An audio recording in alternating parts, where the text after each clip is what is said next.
இன்றைக்கு உங்களை ஒரு விரியன் கவ்வி கொண்டிருக்கலாம். Whatever it may B.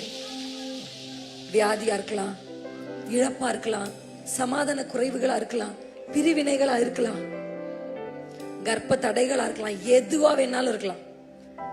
எனக்கு ஒரு நல்லா தெரியும், அது உங்களை கவ்வி இருப்பது உங்களை வெட்கப்படுத்தல்ல, உங்களை விசேஷப்படுத்த, உங்களை விசேஷப்படுத்த, உங்களை விசேஷப்படுத்த.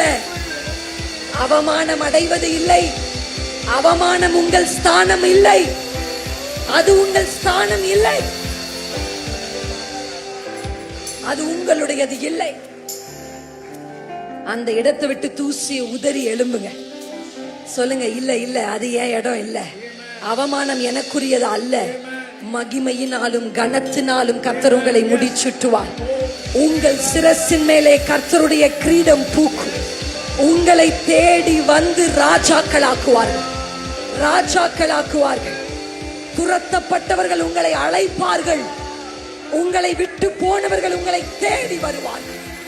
வெட்கப்பட்ட அதே இடத்துல, அதே சமுதாயத்துல, அதே சொந்த பந்தத்தின் நடுவிலே உன் சிரசை உயர்த்துகிற ஒரு கர்த்தர் உனக்கு இருக்கிறார்.